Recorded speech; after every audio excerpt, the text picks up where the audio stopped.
Good evening and welcome to another Dawn of War 2 game in the I Am Bad at Dawn of War 2 series. Now in this game I am playing as the Eldar Farseer, or commanding the Eldar Farseer, while my adversary, my opponent, who is also my Dawn of War 2 pal and somewhat of a teacher, plays as Chaos, using the Plague Champion. And here he raises my confidence levels by telling me that he believes that I can win this game. Now, as you probably saw, I did not go for a Banshee squad in this game. I figured out that because cultists are so good against frail multi-model melee squads, Banshees would be a pretty bad option for me given my inexperience and generally not so good control with them. So I went Double Avenger with the intent of making a Shuriken squad right once I get enough power. Now I see here that both his heretic squads are here, and I know that heretics are very low on HP, so I start chopping them off. Really, losing hit points off of my chaos, off of my Farseer isn't really a big deal.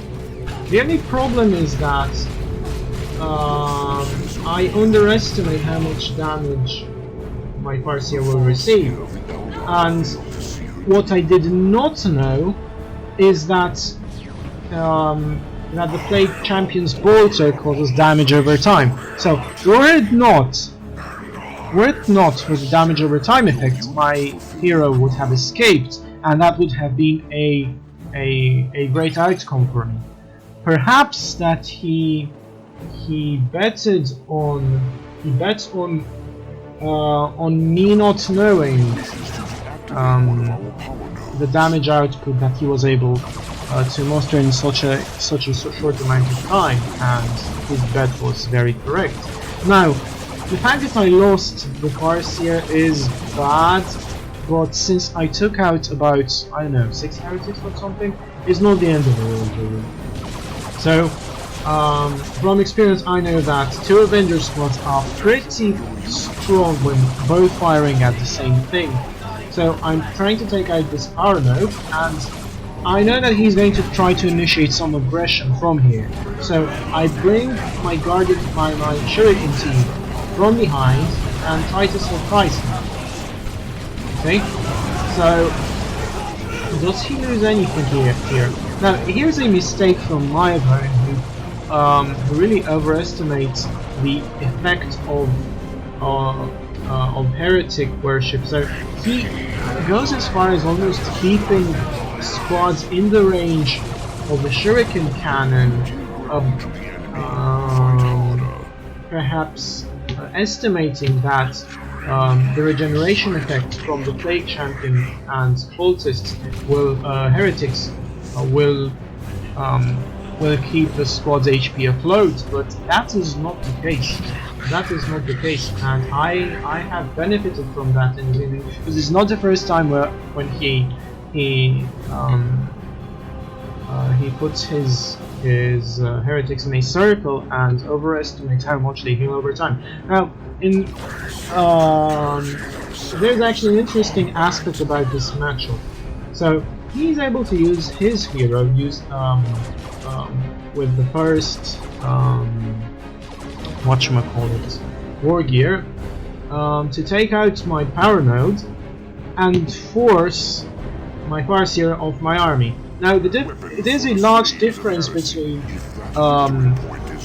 in this regard between the Plague Champion and the Farseer. So if you separate the Plague Champion from the armies, it's not a big deal. You're just dividing power between one side of the map and the other side of the map. But because the Farseer is inherently support, and you have your guide ability, which is fantastic, on the Farseer, separating her from the army is a lot worse than separating the Plague Champion from his army. So not only that he took out my power points and destroyed the, he made me waste quite a lot of time, and my army is significantly more fragile with the Farseer gone than his army is with the Plague Champion gone.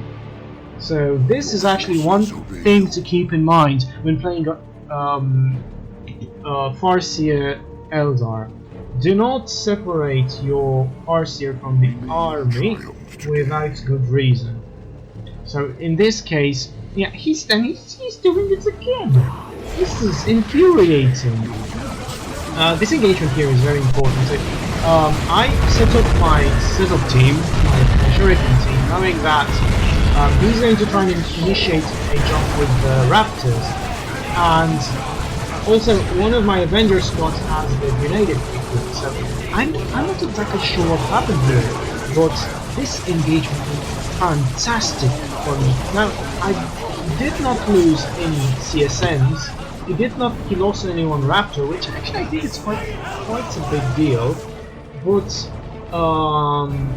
because of my Avenger placement and because of how nimble perhaps the Shuriken team is, that engagement is one of the best engagements I've had playing this game. And he was also my opponent was also surprised at why the engagement did not work. And here he's doing that thing again where he's I really have to think of a way to fight against the Plague Champion as the Farseer. Now here's a mistake on my part. So I send one of my Avenger teams to capture the victory point, but what I should have done, had I been smart, was to go directly to his to his gens and bash them. He retreated his entire army, but I didn't do anything about it, and he managed to jump on my Guardian team and scare it away with the Raptors. And actually, I should take the time and say that this Raptor squad is going to be terrible news in the future for me in this game. He keeps losing cultists, which is fine, but it's not enough. It's really not enough. He needs to start losing Raptors and whatnot, but I really have an extremely difficult time in capitalizing on the advantages which I have, and in making him breed Raptor models and CSM models. Sure, cultists, you can take them out all day long, but they're cheap as dirt and they won't affect the outcome of the game. And here I'm not sure where my Guardian, my Shuriken team is. I was a bit afraid that I lost it forever. Now here I go for Wraith Guard, which is usually pretty fine against Chaos, but in this situation it's not a pertinent choice, right? It's not a pertinent choice against Chaos right now, because he has Chaos Raptors and he also has Bloodletters, which is very bad news for the Wraith Guard. So the damage which these guys put out on the battlefield is fantastic, but when you have one insta-jump squad and one non-insta-jump squad, these guys make no sense. And this is the beginning. I'm afraid I don't want to be overly dramatic, but this is pretty much the beginning of the end for the game, because these Wraith Guards, I won't be able to capitalize on the investment which I made into these Wraith Guards. So yeah, not the best situation. However, most of the games in this series I will lose. That's a given, and that's actually a good thing. I prefer this is not like I'm not casting the games in the same way as Eldar does. In that, given that the series is named as it is, I'm back for two. The best games, actually, and the most satisfying games are not those where I win, but where I lose, and one or two engagements, one or two or three decisions in that game I actually did correctly, and I managed to learn from my mistakes. So that's what I consider a good game. Winning, losing, yeah, winning is fun, but almost all of the games which I win now at this time are against players who've only played 2 or 3 games, and not only do they not have proper squad control, they don't know. Not that I'm particularly knowledgeable in this regard, but I'm starting to have an idea of how one squad or one hero pairs against another, how to use cover more appropriately. And here you see the Raptors jumping on the Wraith Guards now. Yeah, it's tough life being the Wraith Guards. Your opponent is a Chaos player, a Plague Champion Chaos player with Bloodletters and Chaos Raptors who also have Melta. Great mistake here as I'm setting up my Guardian Weapon team here to fire against the Bloodletters, but with nothing to back them up. They haven't been jumped on yet, they jumped on the Wraith Guard, but in this situation where I have so many powerful long-range squads, the best I could do would be to put them one behind the other. And here you can see my Wraith Lord. Actually, the correct choice from the very beginning was to make a Wraith Lord. It would have been a totally different game. But actually, one thing which happens to me in Eldar is that I confuse the items. I think I press the Wraith Lord's purchase button, but I get Wraith Guard instead. So this is actually a thing which has happened to me on multiple occasions. Unfortunately, right here, I'm still not able to make the Raptor squad bleed, and killing 2 cultists in one Wraith Lord's wing is not a big deal at all. And here you see my Farseer. I equipped her with the all-purpose singing spear, war gear. She is unable to fight against Bloodletters anyway. So this is also an issue which you encounter as a new player. As a new player, you might have pretty good control in tier 1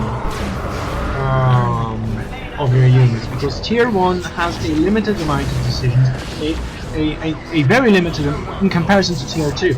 So tier 1 has a limited amount of decisions, and you get to play the tier 1 part of the game every game. So you get to practice it and practice it and practice it, and even when you're fighting against a better, objectively better, a player with 1,000 hours sunk in the game, even when doing that, you might give the impression in tier 1 that you're actually handling things correctly and putting up a fight against them. But once tier 2,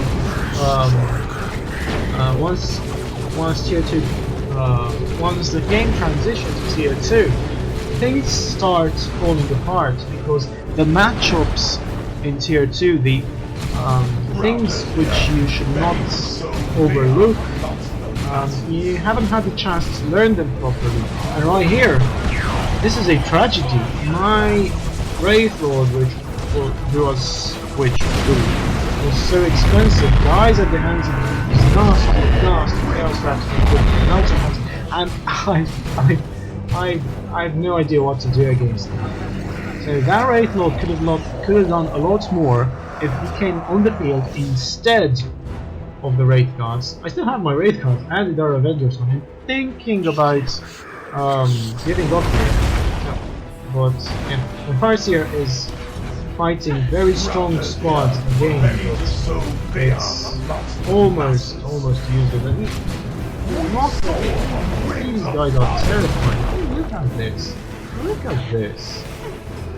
So much damage. My Farseer falls, and there she is. As you can see, I'm baffled at how strong raptors are, and I actually have to think of a strat. I mean, making the Wraith Lore first is a good strategy, but I'm still not sure what I can do against the Meltagons. The Meltagons are really okay. So I'm trying to go here for a Fire Dragon squad. Not exactly sure. Again, I just know that they deal a good amount of damage. I don't think I've seen his Chaos Predator yet. Maybe I don't know what my thought process was at that time, but I figured he would get a vehicle, and I thought that maybe I forestalled his decision. I don't know. I foresaw his decision, and I tried to take advantage of it. And actually, these White Dragons would be fantastic were it not again for the Chaos Raptor Bloodletter combination racing. I don't know whether these guys have died casting them, but the damage they do is fantastic, really brilliant, beautiful against the Predator.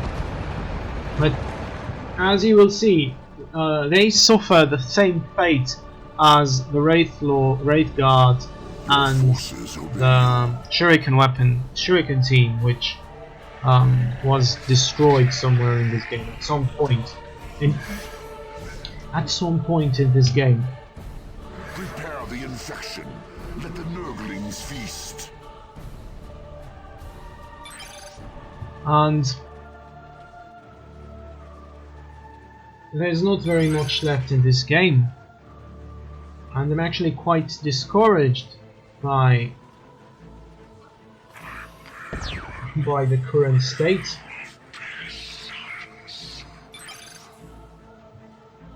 So, yeah. My opponent still thinks that I can win the game, and he thinks that the Fire Dragons are actually quite worth their salt. But from my perspective, this is actually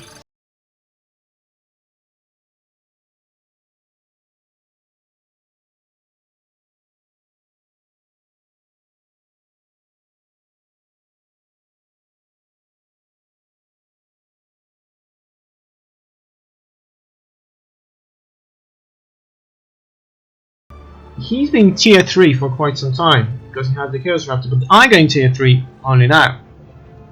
So Who arises from these ranks? I'm not sure exactly what to get in tier 3 now. Tier 3 is also another level of incompetence on the side of the inexperienced player, because in tier 2 you might know something, but in tier 3, what are you going to do in tier 3? What are you going to do as the Eldar player? What are you going to do with all the red you have? And these are questions to which new players have no answer. You don't know whether, if you're playing as a Space Marine, do you call in Terminators? Do you make a land? What do you do? You'll see here my Fire Dragons instantly retreated. The Wraith Guards have no business being here. I actually managed to take out one of the Bloodletters. That's really rare. The Guardians will be slaughtered here, and a good thing happened to me. One of the few good things that happened to me this game, I managed to take out his Predator with the Singing Spear. So at least I have that going for me. The game nears to its end, but I'm really satisfied that I managed to take out the Predator attack. And actually this Wargear choice was actually pertinent for once. And actually this might be the use of the Singing Spear. This might be the use for it, because you can't use the fragile Farseer to take out large squads such as Raptors and whatnot, even though you have damage which is good against all armor types. But what you can do, because vehicles tend to have, I don't know, 700 to 800, 500 HP, having a 70 DPS heavy melee weapon on your commander is actually fantastic. I think that might be more than the Force Commander's Power Fist. That actually might be more than that. And as my opponent confesses here, he manages to beat me even though he's temporarily physically handicapped as his finger hurts, so which only adds to the humiliation.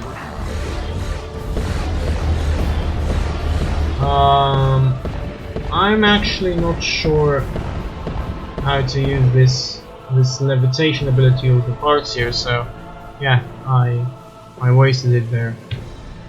Still have a fire dragon squad, and I have lots of red. And I'm calling in a Seer Council. I'm not sure what kind of weapons these guys have, whether they're heavy melee or power melee. But I've seen pro players make fantastic use of the Seer Council. Why shouldn't I? Why shouldn't I be able to do the same thing, right? And you're going to see me very soon heroically trying to do something with them, only to get annihilated because of how Plague Marine Chaos works.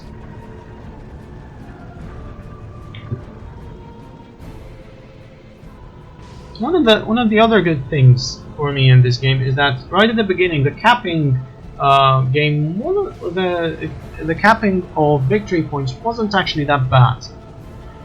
So here I'm seeing his. Am I seeing anything? Am I having vision of that?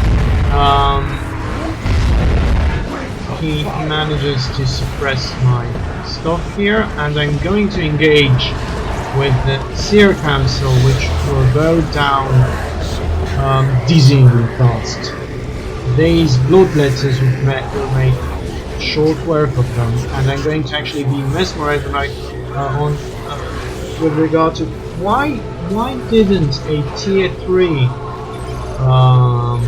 squad, which costed so much red, do anything to the bloodletters? And the answer was these guys right here. This was again a bit of an oversight.